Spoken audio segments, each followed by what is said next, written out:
So we're recording now. All right.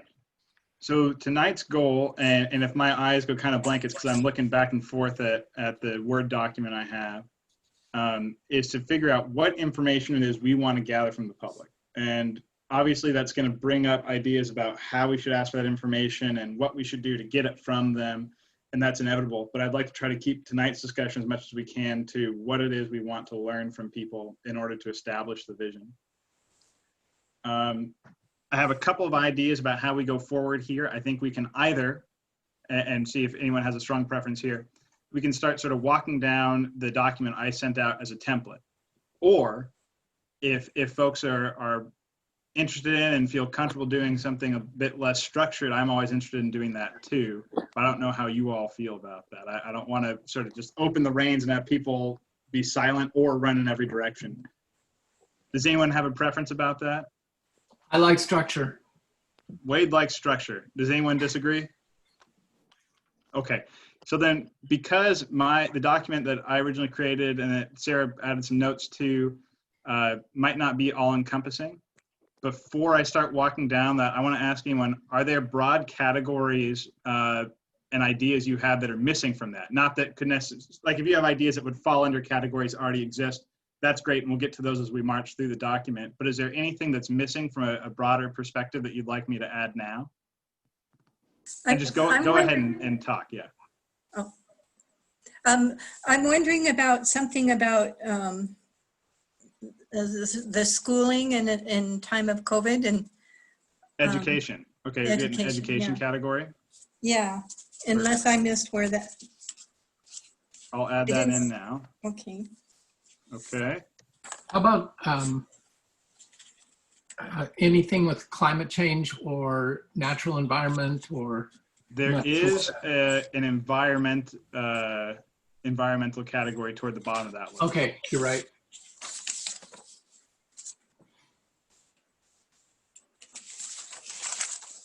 Anybody else have any other ideas that they want to put forward in terms of broad categories before we start walking down the list? All right, great. So let's move forward. So the first off, we're talking about demographic information and the general information we want to collect from people whenever they're going to take these surveys. And also, I'm going to take a step back for 1 minute because some of you weren't at our last meeting. But I just want to make clear that in addition to having perhaps a long form survey, we're going to be reaching out to the community at events. We'll have events where the community can come to us. And so even though this list may get very, very long, it may be that some of these questions and issues are addressed in one place and not another. It's not that we're necessarily asking every single person we talk to answer every single one of these things. So with that in mind. And also it may not be a survey. It may be a conversation. It may be something else. I mean, it could take lots of different forms. There are all sorts of forms this could take, and not everyone is going to answer or talk on every one of these issues. Brian? Yes. I signed in about 5 minutes late, and I don't know if somebody else, I started taking minutes, but did you assign that to anybody? Or should no one else has been taking minutes. Okay, I'll keep going then. Thank you very much. Okay, so first off, we have actually, Jahmai, am I enabled to share a screen here? That's probably the easiest way to do this. All right, hold on 1 second here. That way we can all look at the same thing I'm looking at.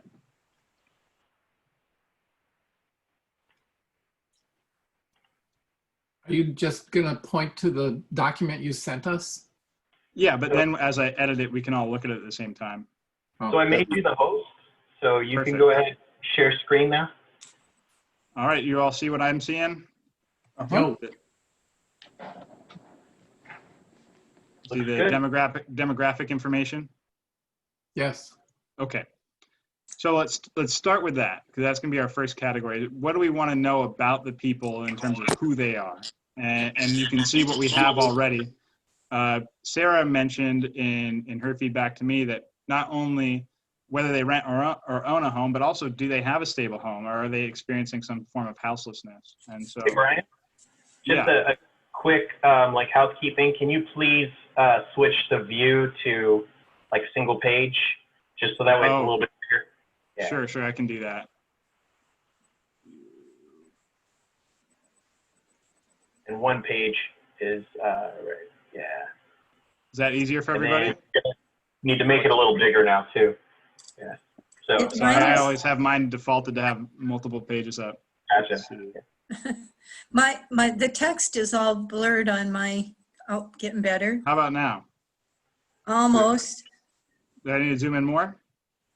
just a little more, if that's okay with people. How are I people can- feeling about this? Okay, that's better. Works for All me. good?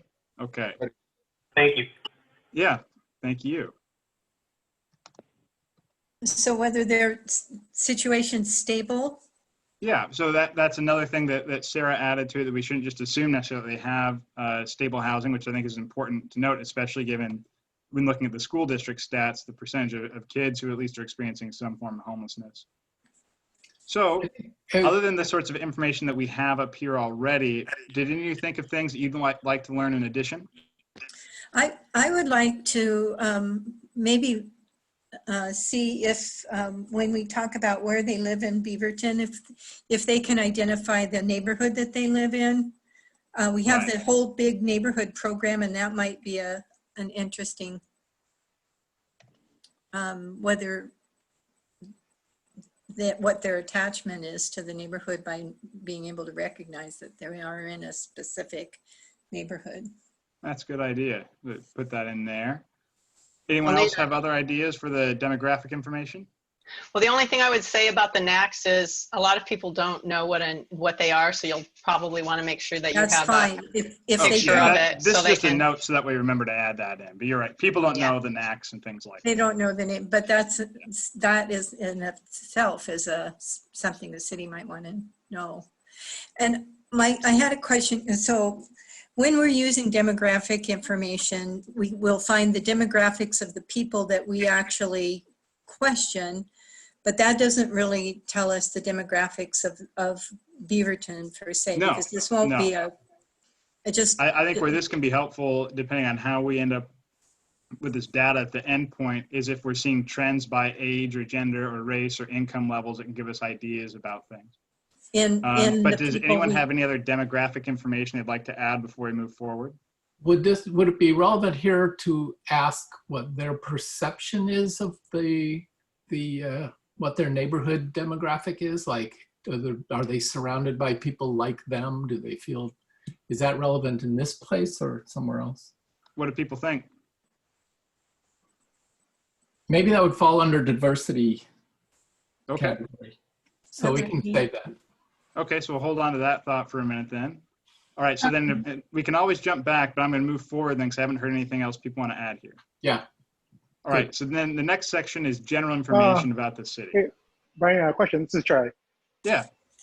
Sorry. Oh, you're good. Would it make more sense to kind of, instead of just age, I mean, like, how are we going to bucket? I mean, is it just going to be like age group or like age generation? Or should we break that out a little further?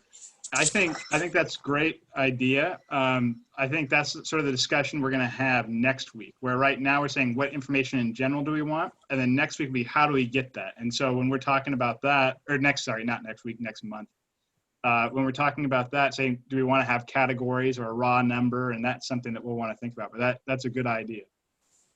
Okay, got it.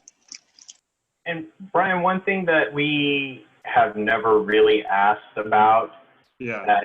I mean, I don't know if it, as far as the question of relevancy but sexual orientation, that's another one too, Right. to see.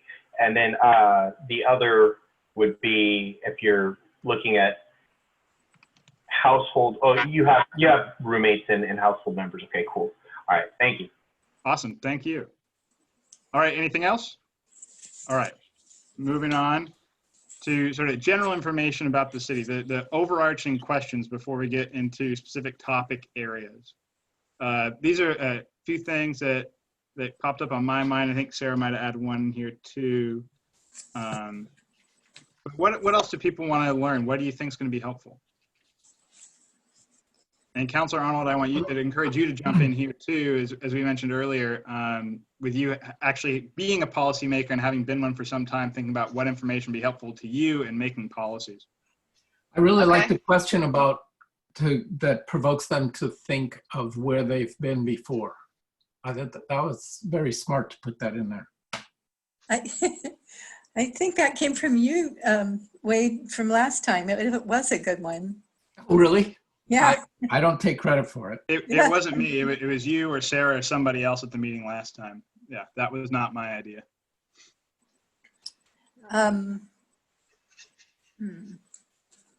How right, well, we about can, how long they've lived here? Is that I think that might be. Oh, it's in demographics. That's in the demographic information. that's in demographics? Okay. Right. And so this is less about them and more about their ideas about the city as a whole. Would you put something like, are you within walking distance of nature or a park, or do you have easy access to groceries? Or would that be, I mean, that might live somewhere else, but that would be information I would want to know. Yeah, and in this section that we could phrase that to be not necessarily something specific, but are you, say, my fingers are off, walking distance to The things that you need. So. And so that way we could ask an open-ended question, and then if folks feel like there are things they want to add there we might not ask about later, we can get that information. And then you're right, once we get to parks or schools or whatever, we can add in specific questions too. I like that. It's a good idea. That's good. Other ideas?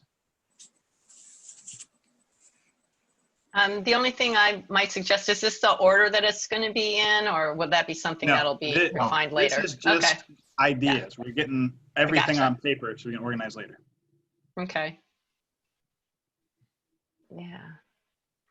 Okay, then I think we'll move forward, although as we walk through these different topics, I would bet things maybe get triggered for folks, and so don't hesitate to jump backward or forward. I just want to get all the ideas on paper because then we can organize and prioritize. So next category we have up here is transportation. And we've got a number of ideas and sort of sub-ideas. And so if you haven't taken a look at these yet, maybe take a moment to look now and think about it. And let's think about what other information you might want from folks. Did you think it reflected the concerns about traffic and parking in general in this category? So what's the information that you'd like to get from people? Well, there are concerns. We talk a lot in the NAC about the impact of traffic on neighborhoods now because of continued growth. And there's been a lot of discussion in our group about parking with all the new construction. And would we get at those? Is that within this transportation category? Sure. Okay.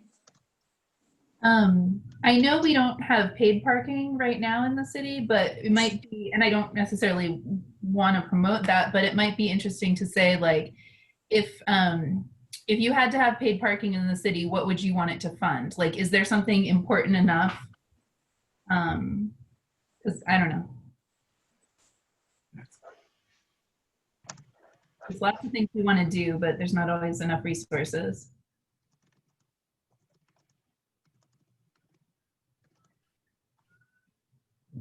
Okay. It would be an interesting question to get a willingness from the community to do paid parking. I mean, that would be an interesting question.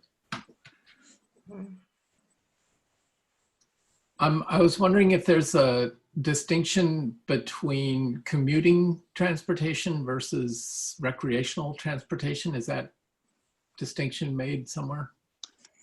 Well, let's see here. Reasons people access transport is the first one. And I think right now, thinking about, so what information would you want about their recreational or non-work related transportation versus their work related transportation? Right. And so is there a particular piece of information you're thinking that you'd like to know? Well, I'd like to know if they have something that they use on a regular basis for commuting. And I think that's in sub B. Okay. I think, and maybe if that doesn't encompass what you're thinking, let me know and let's add to it or tweak it. Yeah, okay, that works. Okay. I mean, for this stage, when we work out the details. Right. Yeah, we'll get to details and that'll be a really fun, long conversation. I was wondering if we just have a straightforward question in here that would you have a vehicle for the for the commute or for transportation? What's the main use of your vehicle? Okay. So like, so we're trying to figure out when people use transportation, how frequently is it for a commute versus something else? Ideas about the same. Yes. Okay. But you know, some people may be using public transport. They may be using bicycle. They may be so close, they might be just walking. But yeah. So why their transportation is for the commute or for the recreation? So maybe instead of its own thing here, we take it under sub B, sub 1, and distinguish.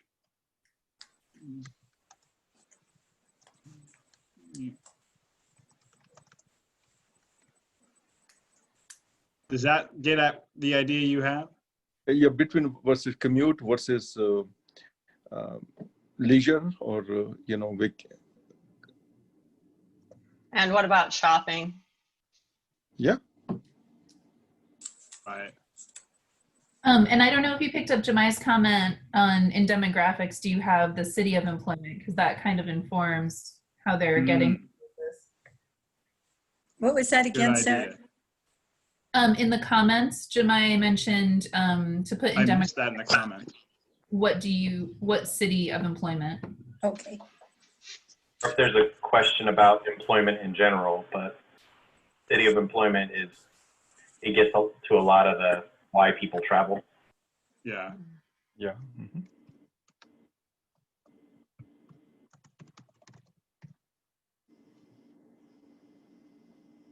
Okay. All right. Other ideas about transportation? And if you all think of anything, of course, we can always hop backward.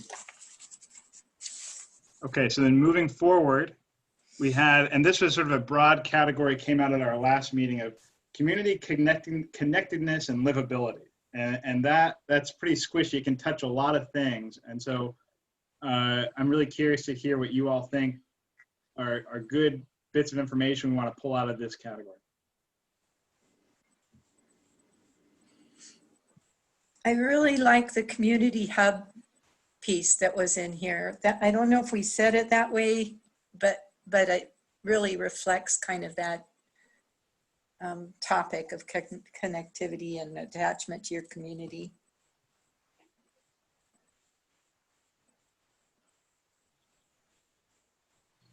So I think also for folks who maybe weren't at the last meeting, the idea around this broader category is to think about how, while we have all these different policy areas and fairly traditional categories of how we think about what a city does, this category is more about how we feel when we're in our city and how all these things come together and how people access all these things that come together to make a sense of community. And so maybe I would take a minute and think about that and see if it jogs anything in your mind about information you're going to want from people as we're designing the next vision. How about something about whether they feel they have a place to turn to with a new idea or with a concern?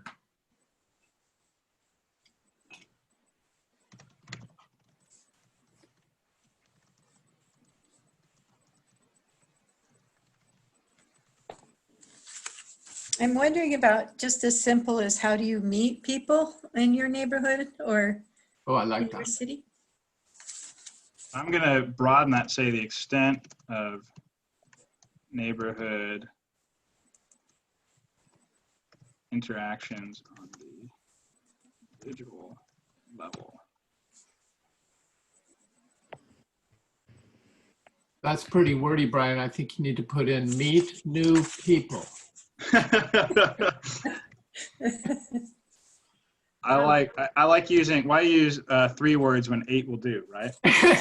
He is a lawyer, so. And I'm a teacher. With language barrier also play a role here in some way. Yeah, Oh, that's good. that's a point. good idea. Language barrier, it's hard to connect with the community. And then the positive side, the language barrier is language access or Yeah, accessibility. resources to help with.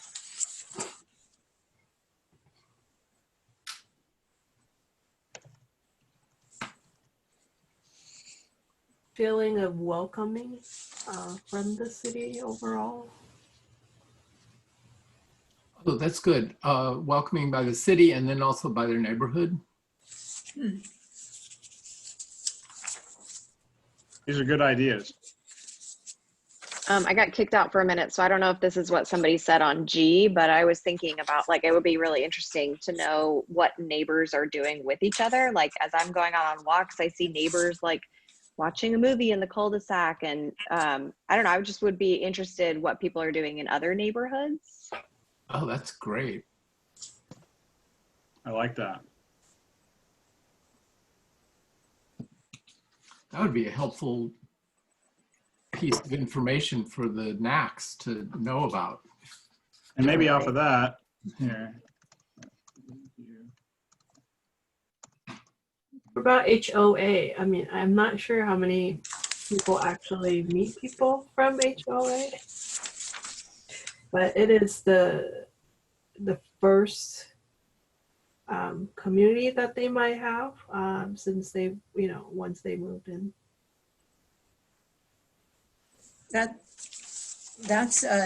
We've got, in the Highland neighborhood, we have 3 HOAs, and we've just started to kind of do joint projects and stuff together. They're a tremendous resource because they have their own internal communications that can add to city and neighborhood communication. So that's a great idea, man.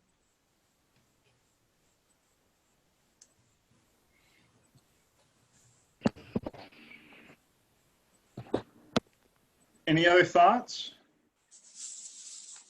All right, then we will move forward for now. And the next one, here, I'll bring this down to the same page, is public safety.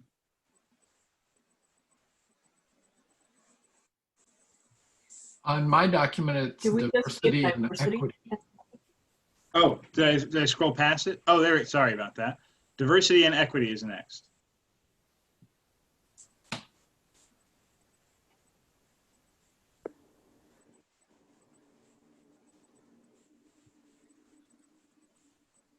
This is where I was wondering if to ask a question about their awareness and comfortability with the diversity in their community. Oh, yes.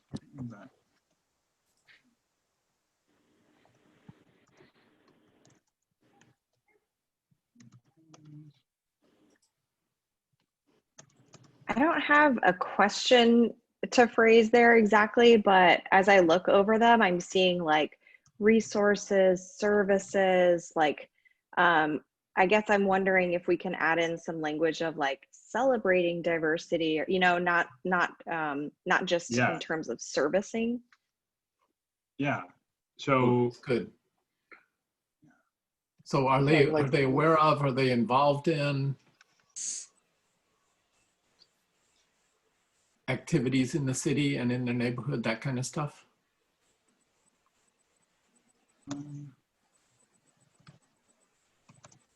Do you say like events or something? I think we should take off the C1. You think you should take awareness? Yeah, because C2 will cover that. I disagree. Okay. I mean, just well, speak more about that. Let us understand. So what? And also, these aren't questions yet. These are sort of the ideas. What I was getting at when I asked the question is, how do you see your neighborhood?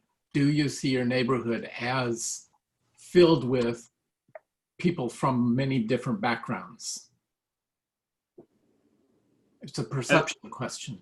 And then the comfort question, is that more like, do you think, what were you imagining with the comfort level?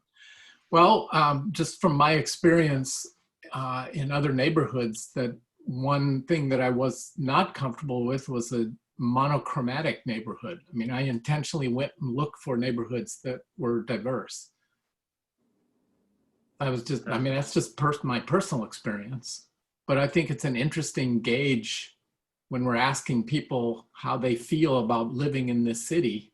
Can I just offer another way of looking at that question too, or kind of a separate question? Is maybe asking, do you find folks of your culture or of your race or ethnicity in your neighborhood? There are some that that might not. So, I think that's a big question. I think that's a good point. I'm really curious to know whether as a city, like, are we really diversely intermingled, or do we just kind of have pockets, or like, are we all kind of segregated along different demographics in where we live? Yeah, we have some pretty interesting numbers in regards to that, but then also it's great to kind of see, like, to Wade's point, people's perception as well, Yeah. So yeah, it's a big discussion. There's definitely some pockets of diversity, and there's some pockets of homogeneity. So. Excellent. I like all these ideas are really good, everyone. I appreciate everything you all are sharing. Yeah, sorry if I missed some of that conversation. There's a lot going on in my background. But I don't know if we got to like people's safety, like feelings of safety. Like, do people feel comfortable going for a walk at night, or do they feel like they're going to be stopped because they look different? Or actually, public safety is the next category.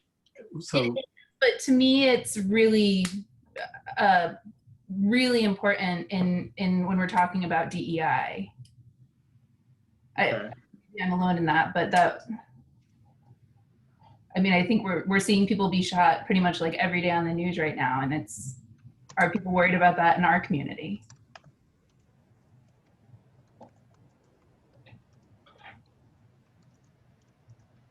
So do you want to, Sarah, do you want that to pertain to a person's own personal ethnicity and orientation? Yeah, I mean, absolutely. Okay, and then the next time it might be more of a general sense of, I mean, in the next as opposed to how we talk about it in the next category is, I think that makes sense too. Yes, it does.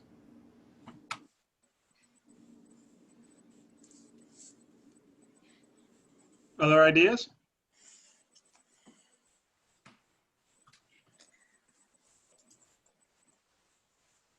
I just put 2 things on the chat. Oh, so the chat, because I am the one sharing the screen, I don't get a pop-up with it. Let's see, let me pull it here. I can pull it up this way. I can read those off if you want to stay on the screen. That'd be great. Thanks. Yeah. So first question was, how do you find connection before or after you move to the city? And then there's a sub question with that.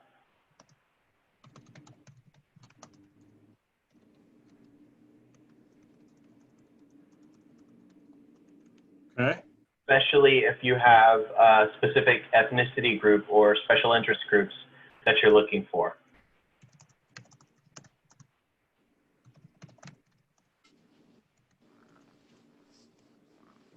well, that also begs the question of how would you find that out? What do you mean? Well, if you're looking to move into a neighborhood with a particular ethnic group that you want to tie in with, how would you find out where that is? Usually it's social media or it's online search. I mean, it's a question to ask people whether they are aware of these things. Food is isn't the question like, how do you find out? Yeah. And then another question.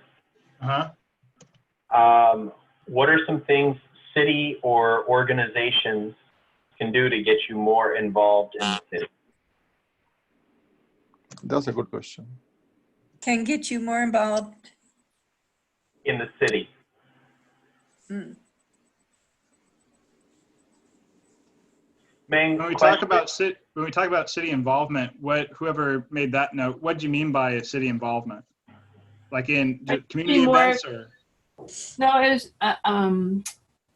it's more like community involvement. It doesn't have to be within like the city of Beaverton. It could be in different organizations.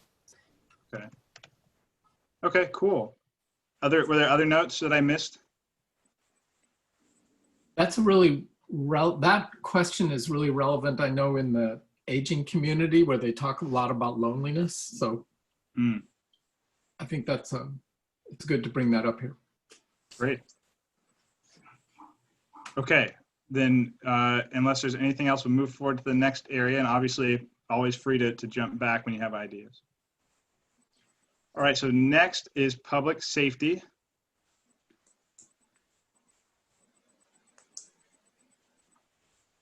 What do people think? I would suggest we ask, if you've ever had interactions with the police or the fire department. Sort of like this one here? Oh, like right at the bottom. Yeah, I missed that. Looked right at it. Okay. No worries. I just want to make sure that we're covering our bases. Okay.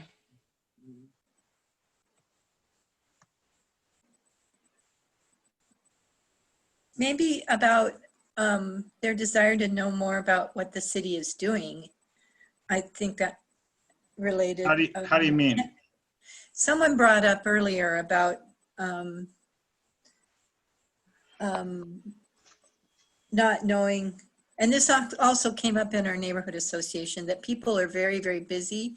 They want to know what the city's doing related to some of these reforms, and like, for instance, the COVID, and but specifically about these reforms. And so I'm wondering if that's a general concern, that people feel like they want to know, but they're busy. So if you're talking about how they get that information generally about the city, we do have that at the top under like the general category, but is there something particular? No, I think specifically to these reforms, like the what we got from Cate earlier, that people that are not necessarily on a committee, or it may be a general concern about how to find out if we're making progress on things. So do we want to know how they're learning about the changes? Is that what you're saying? Sorry. Well, maybe it's something like, do they feel informed about, how concerned are they about their level of information on what we're doing with this in the city? Do they feel informed? How much do they want to be informed? Now we're getting to questions. I'm sorry, Brian. No, that's okay. I'm just trying to think it out. So like. So I'm looking. I think it's a good question because there's a lot happening, and it'd be interesting in our surveys or our public meetings with people to say, how do you find out about all the changes that are happening in this realm? And it might be kind of under, let's see. Is there something to make them feel safer? It might fall under, whether they're feeling safe, it might fall in that category. But see, I'm visualizing this as a conversation you're having with somebody when we go to an event, we set up a booth or something. Right. And we ask them, so how do you find out about the reforms that the city is doing? Are you aware of these, or something like that? Something like so that. It becomes a conversation. I think it also might be an opportunity to do some, maybe education is not the right word, but I know we are opening the new safety center. I don't know if it's open already, but so I don't know, just a way to find out, like, one, did you know that happened? And two, is it meeting your needs? Or is there something that you'd really like to see happen there?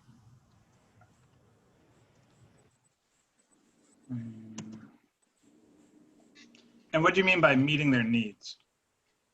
I don't know. I know what you mean.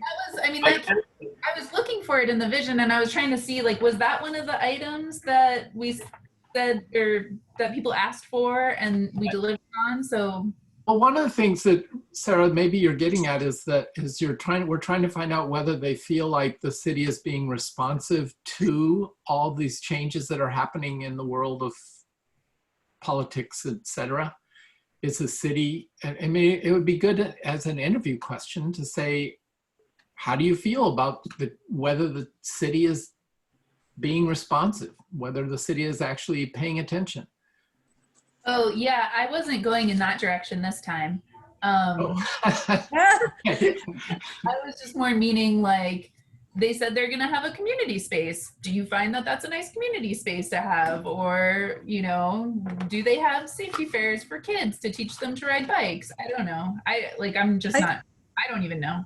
I think for my question, I think, Wade, what you were saying kind of is starting to get at, I think people are feeling responsible for what's happening right now, or they want to be responsible, and part of that is being informed. But a lot of on both the COVID and on this BLM, people are, I think, have some anxiety around, are they informed, and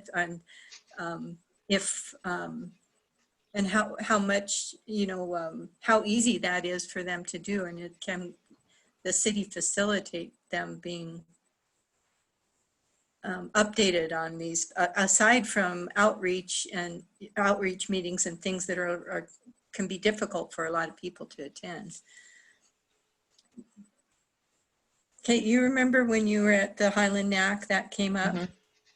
Yeah, that's a good point. Yeah, How do you, that's fine, what you're writing, Brian. How about this? Do you feel that city is doing enough to make you feel connected? Okay. Yeah, I think when we get into phrasing the questions, that is how it's going to come out, something like that. What if we ask, what can the city do to make you feel connected? Yeah, about the idea is the same. Yeah. I like that. That's good. I mean, that helps. I think. But because that will start a lot of conversation, because they will say, okay, they're doing this and they're not doing that. Cool. Good. I do have an kind of extended question about this. Like, there are certain culture or group of people that doesn't like to interact with the public officers for different reasons. Yeah. What are some of the concerns and experience that you have that will keep you away from contacting them? Yeah, that's a good one. Yeah. Okay.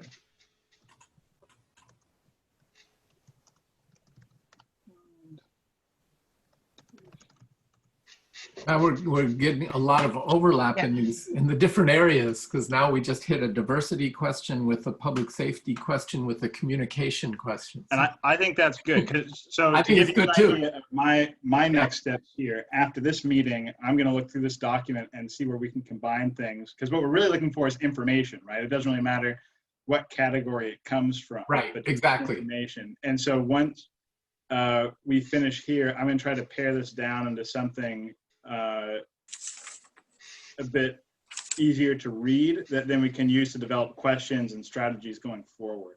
But I want to get everything on the paper right now in all the different spots, because that'll help us see how everything links together. Great. We think about how to do this.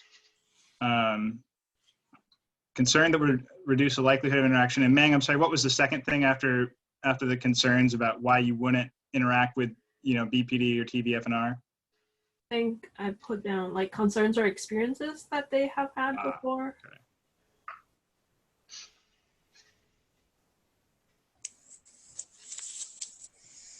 Okay. Other ideas on public safety? Jahmai put down one. Jahmai, you want to talk about it from the chat? What did he put down? So as far as the public safety center, you maybe a question might be, are the services available there meeting your needs? But then one question is, are you aware of what service is available? Yeah. I think that's kind of like when you're talking about what's forward facing, because that building itself, you know, what is it, at least 30 years or something like that, you know, but perhaps asking, you know, people, hey, the things that are there, that will inevitably lead to a question about what services are available, but knowing if, you know, I think that a conversation opening question would be, are the services there meeting your needs? Great. I'm Yeah, not sure if this is, oh, sorry, go ahead. No, you got it. Oh, I was just going to say, I'm not sure if this is already captured in one of our questions, but I feel like we're asking a lot of like, do you feel safe kinds of questions. And I'd be really interested in like the kind of textured, you know, qualitative, like what is safe to you? Like what is it that feels safe or doesn't feel safe? That's a really good question. I'm gonna put it up here in this sort of BC area.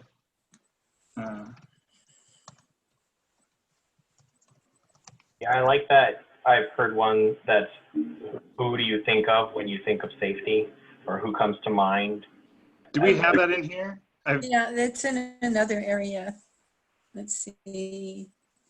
I feel like that. If it's not in there, it should be. But yeah, so let's add it. If it's in there twice, that's no harm, no foul. So right. Who? What was the question again? Exactly.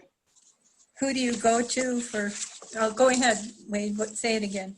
I think the idea that I've heard it contextually is not like thinking in terms of a service, but who is a safe person to you, or who do you think of, you know, that you feel safe with? Right. Yeah. Good question. That's important. And I think we could also specify who in your neighborhood.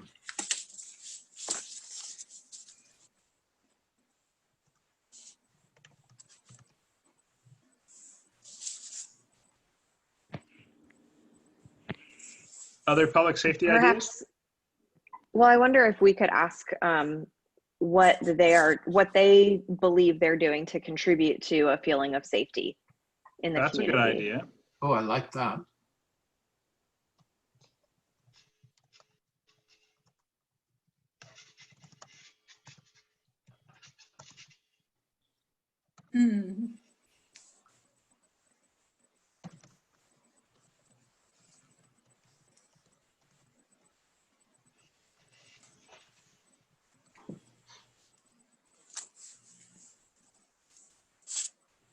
I wonder, like, when people are moving into a city, like, how do they find out about if this city is safe or not?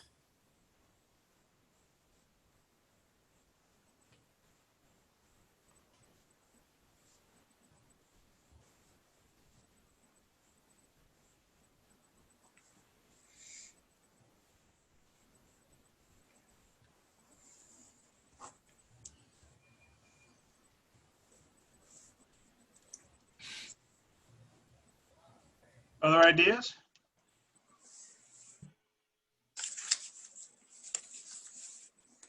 All right. Well, we can always hop back if something comes up in your mind. So next, health.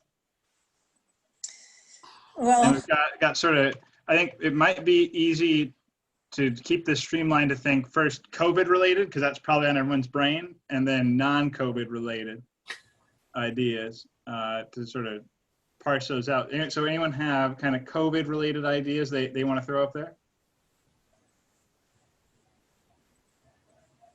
Brian, if you click on the gap in between the two pages, it will minimize the gap in between. I'm sorry, what was that?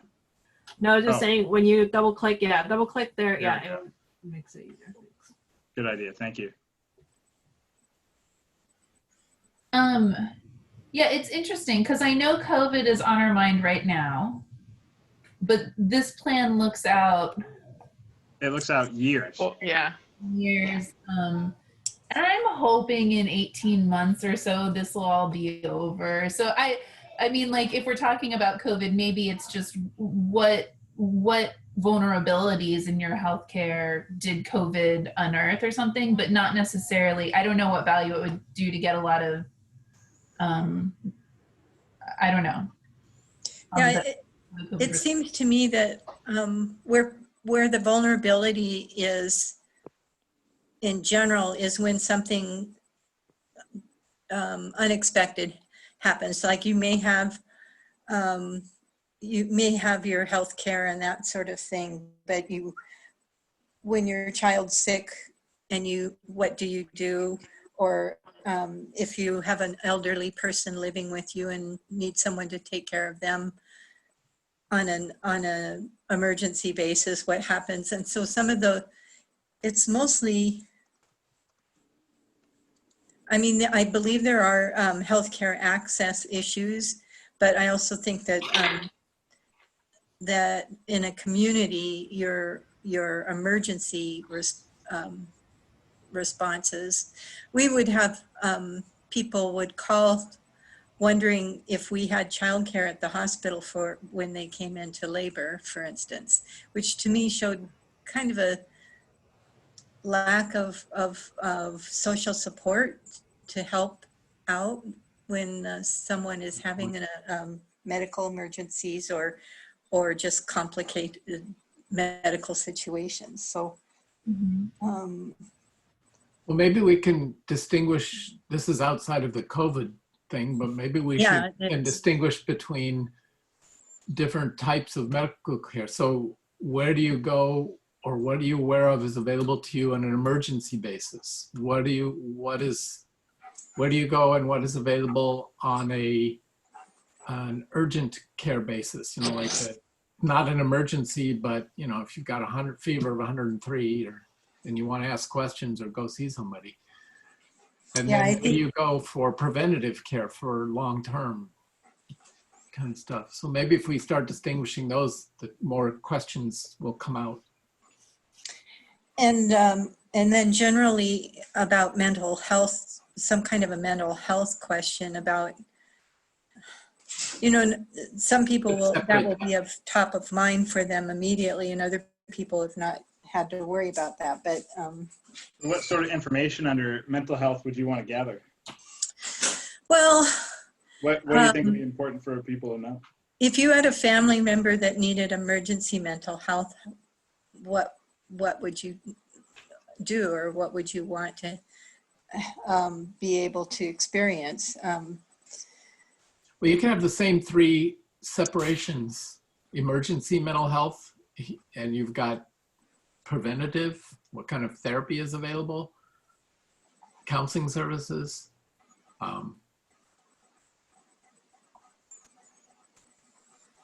And there might be some difference between what you're looking for your children versus what you're looking for yourself. Maybe it's what are their feelings about their ability to get those kinds of services if they need them.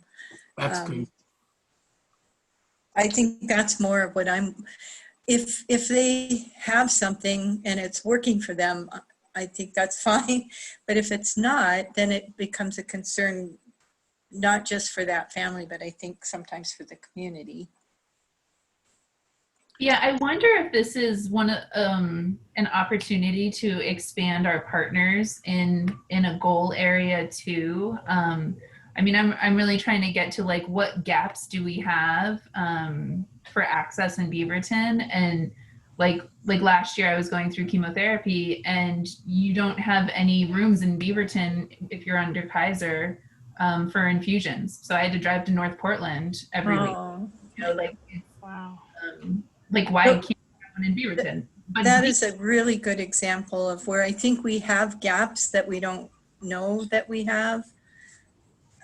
I worry about the elderly population, especially a lot of the people that are aging in place and they're isolated.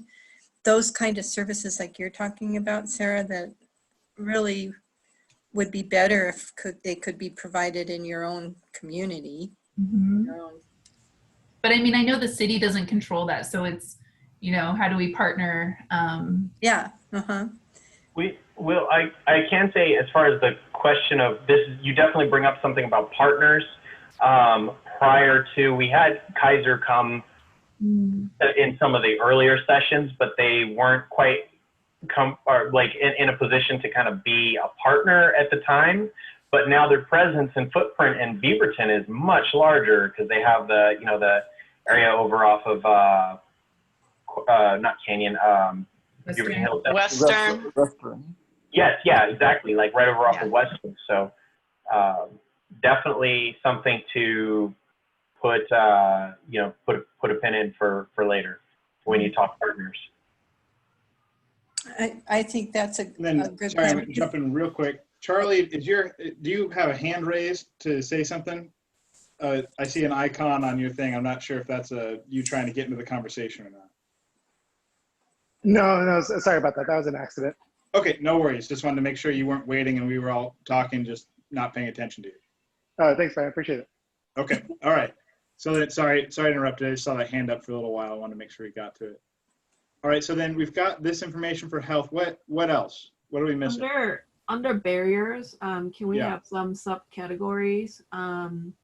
Costs, language barrier, personal preferences, cultural, legal, professional jargon. Like, it's really hard to find specialists when you have no idea what to look for, because I don't know what to look for. Mm-hmm. Okay. So let's see. Yeah.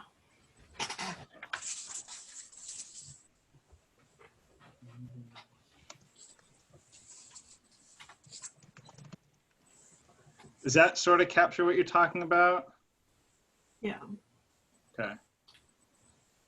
Well, and then under cost, it's not only how much things cost, but it gets just really confusing. I think a lot of people avoid dealing with, they end up paying for more than they need to because they just don't pay attention to it, and they get billed for things. And I mean, I'm tripping over my tongue, and that's how I feel every time I open a medical bill. It's like, Yeah.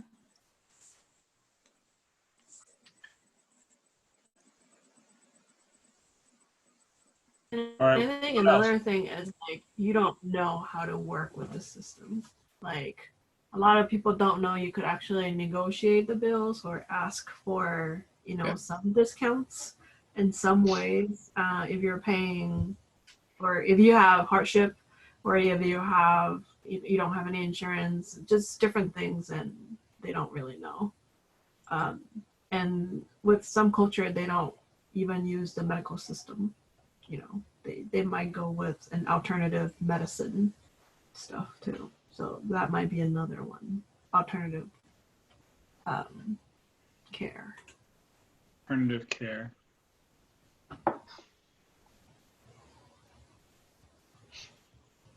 Okay. Another one under mental health is education. Like within my culture, mental health is not something that it's being advocated a lot, and you don't really want people to know you have mental health issues as well.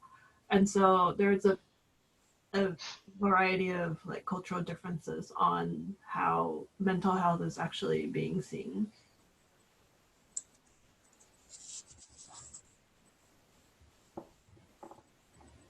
All right, these are all good ideas. Anything else? I'm just looking at the last plan, and the two things that I didn't mention are they were just keywords there: raise awareness about domestic violence and suicide prevention. I don't know if we captured it.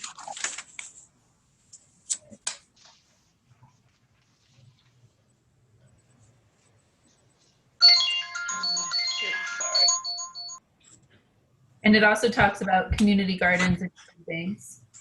Oh, from like a healthy eating perspective and that sort of thing? Yeah, and I don't know if the West Side Food Bank was open at that point in time, but Oregon Food Bank has a Western branch now, over on 170th, I think. So we should definitely loop them in as a partner.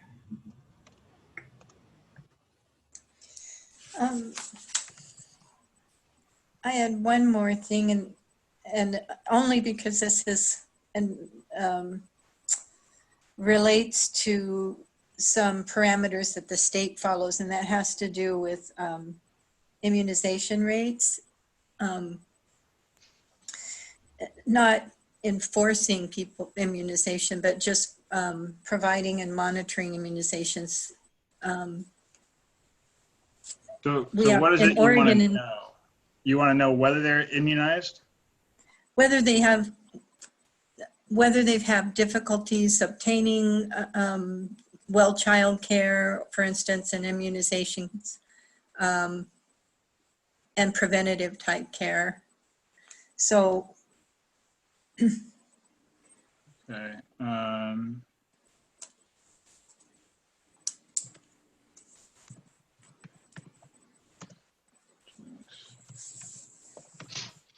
And aging, maybe, for the aging populations, other than not just the pediatric, but also like the aging population. Oh, yeah. mm-hmm.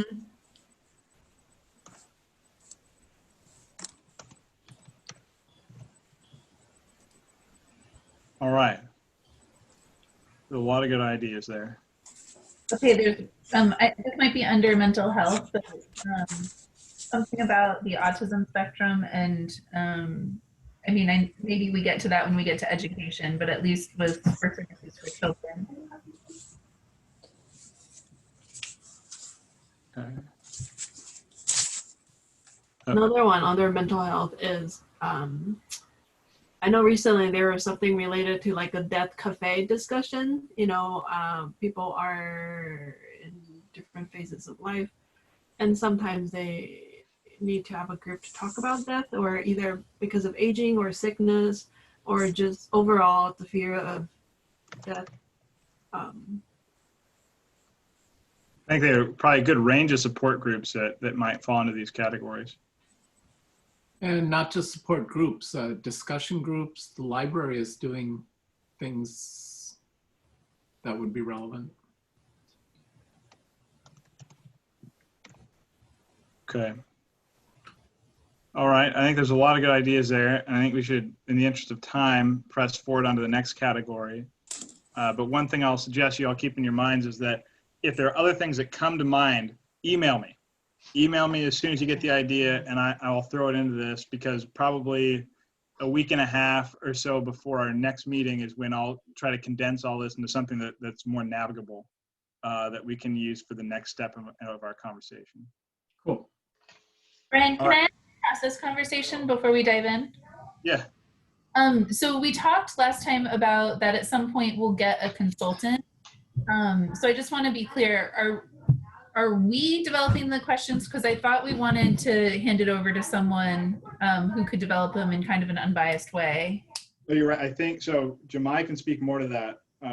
And we are going to get a consultant, is my understanding. But sort of the next step in the how isn't even just figuring out how we're going to phrase the questions, but how we're going to reach out to people and all of that. And then what information to give to whoever that consultant may be. Gotcha. There's going to be like an RFP process for that, but everyone here will have an opportunity to kind of put their vote in as far as who they think the consultant will be. I think that's probably the best idea. We might get a couple people to do like, you know, just we'll take a look at some of their previous work. But yeah, that's definitely a process that you will all be engaged in beforehand. Okay. So next, housing. What are people's thoughts and ideas?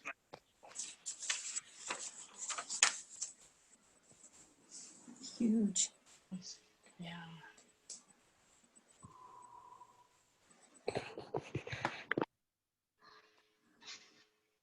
Well, that your A1A about buying a house, you should also have the same question for renting. Oh, that's what C is, right? Yeah, sort of. Okay. This isn't related directly to housing, but it's amenities in their area of housing. We've had Sure. some stuff go to that. But I wonder, do they use any of the parks in Beaverton or parks and trails in Beaverton?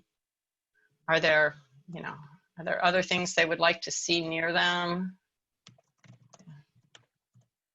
I've been thinking about that one, Kate, since Sarah brought it up about how many grocery stores have closed, and are there things that help people working from home or with home businesses and things like that, if that's what's needed? Yeah, other things they need near them. Yeah. And Not all of the amenities are as available anymore as they used to be. yeah, and maybe not, again, not assuming someone has a house, but we could frame a question as, do you like feel confident in a pathway to being housed and that you have the resources you need? Okay, yeah.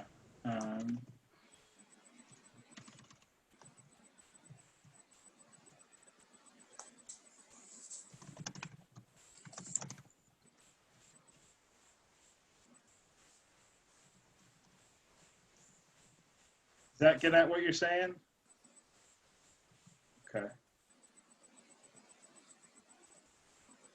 Other ideas? Neighborhood safety needs to be under this category or under the safety.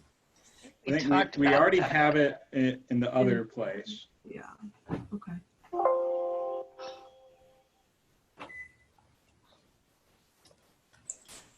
This is sort of personal, but what about with families who have kids that are graduating from high school? Do the kids go out and find places to live on their own? Do they find roommates? Are they finding that the neighborhoods, the community is receptive to them?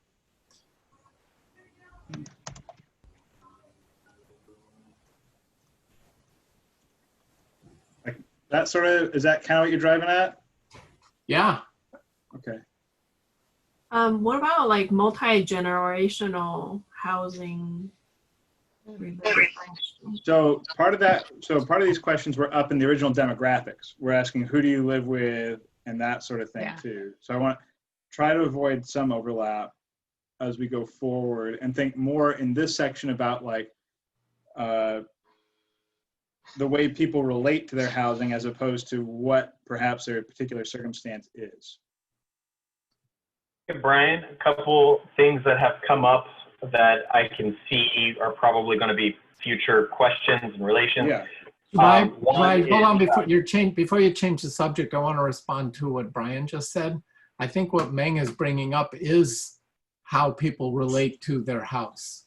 Well, I don't mean their house. I mean housing as a policy area, because like when we're talking about the individual demographics, we had that further up top. Like well, but I think the question, I know it's demographic, but we're asking questions like, do you find housing available? So these people, some people are going to look for housing for just themselves. Other people are going to be looking for housing with three or four generations in it. Those are different types of housing situations. Right. It's really hard to find a master on the main for your mother-in-law.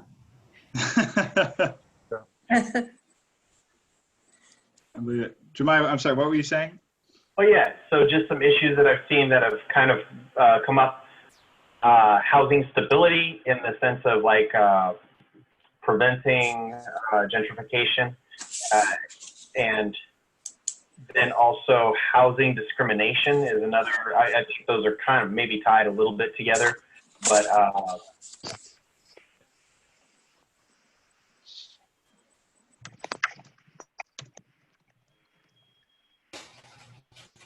ooh, Gregory added something awesome. He said, how much did housing options influence your decision to move to Beaverton?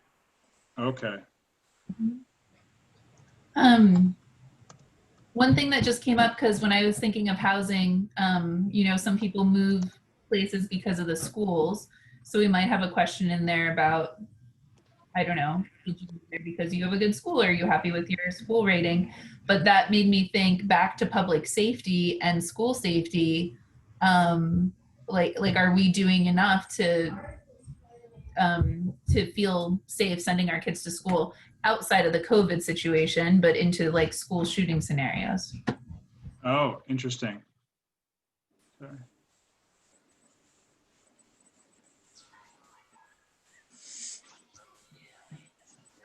Oh, great.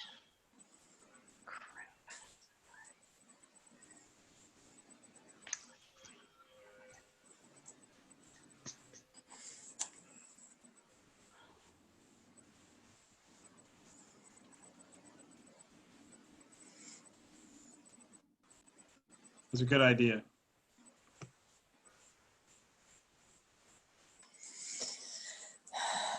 Education on housing, like how to be a responsible owner, what to know before you become a house owner. Oh, that's a really good, that whole issue of housing maintenance. Is Okay. Once you have a house, how do you maintain it?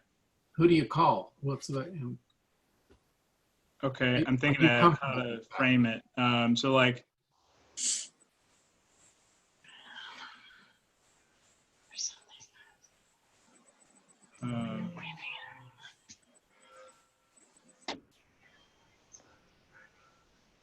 I'm sorry, my brain's running out of steam here. So like awareness of, resources to maintain the house you live in. thank you. And for renters, that would be, are you okay asking your landlord to clean out the gutters, or do they expect you to do that?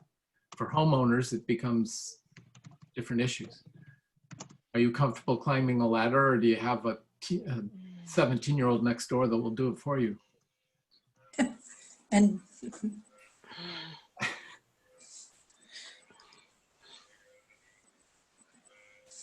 Okay, good ideas. Good ideas. Other thoughts?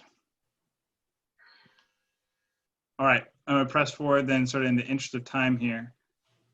Just want to point out it's 8 o'clock straight up. Is that right? Yes, it I've is. got 7:59, Wade.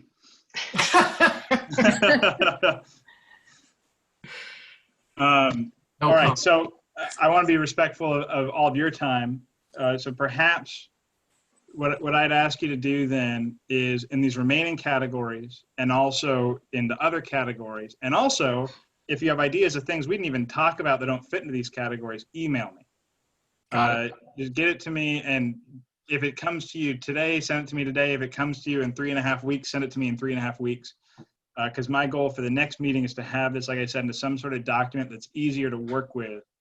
And I'm not sure what that's going to mean yet. And in fact, I might send something out midway through to say, does this work for you all, as a way to at least navigate the information we're trying to get. And then next week or next month, and I'll talk with Jahmai about this a little bit too later offline, I think we should probably spend that meeting looking over whatever the new document is, making sure people are comfortable, at least in general, with what information is we're trying to draw.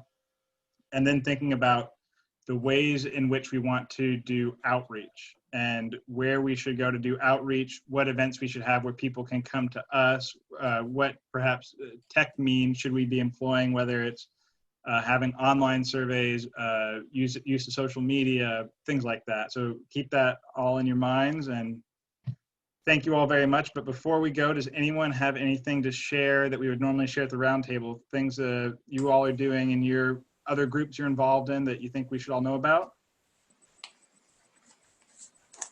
I've got some city stuff. Great. Yeah, so I'll be quick about this. Number one, I know that Councilor Arnold just touched on this a little bit, but there's community listening sessions going on right now. So the city's got, they hired an outside racial equity consultant to support development of listening and dialogue sessions between the community and city focused on policing and public safety. So there's going to be a series of 4 90-minute conversations for community organizations. And the first of which occurred August 19th. So there we go. There's also Some other kind of background to that. In June, City Council passed a resolution denouncing systemic racism and committed to eliminate racism in city structures and practices. During the summer, Council held 4 work sessions to better understand current policing policies and practices. Then outcomes are expected to include the development of a framework to move forward in understanding the city's role and residents' experiences around policing, public safety, health, race, and accountability, as well as research proposed changes to city policies that would address systemic racism. You can go to beavertonoregon.gov/beheard and find out kind of what the next steps are and updates as they become available. Next thing is Beaverton Welcoming Week. That's taking place September 20th through the September 12th through the 20th. And the theme of Welcoming Week this year is creating home together. And Welcoming Week, if you didn't know, it's an annual series of events that bring together immigrants, refugees, and U.S.-born residents to raise awareness of the benefits of welcoming everyone. And we are a welcoming city, so it's something that we participate in with a lot of other cities across the U.S. You can go to beavertonoregon.gov/welcoming week to get the full calendar of events. And then last, there's the new city charter, which it becomes operational January 1st of 2021, and it brings with it changes to the city structure and form of government.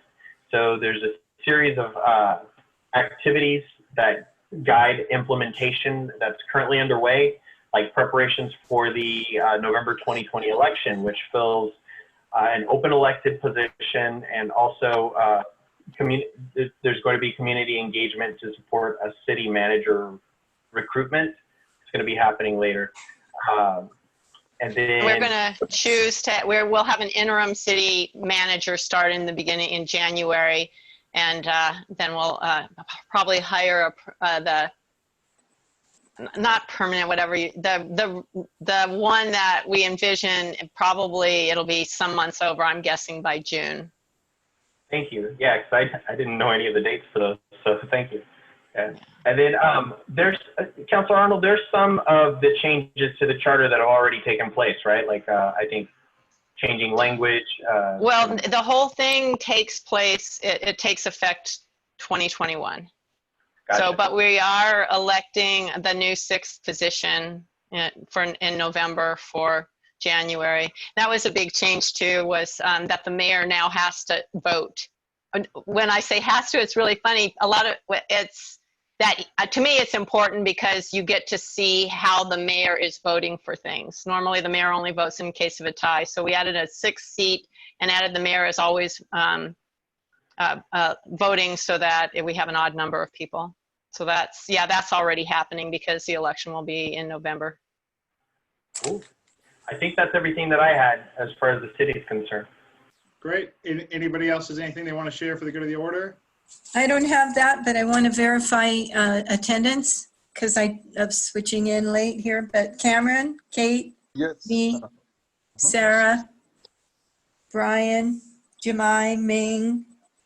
Did you say Charlie was? Charlie's here. Yeah, I'm here. And hi, Charlie. Hi. Great. And Wade, did you get Wade? No, I'm here I got too. Wade. And Greg? Right. And do you have Jen? I don't know if I heard Jen on there. We did hear Jen? Or, Oh, Jen is here. I don't know if I heard you list her name. oh, I didn't list her. Okay. All right. All right. Well, thank you all. I'll be in touch via email probably in 2.5 weeks with whatever I come up with for this document. And I appreciate any feedback or additions that you provide me in the meantime. See you next month. All right. Thank Bye, you. everyone. Take Bye, care, everyone. everyone. Night.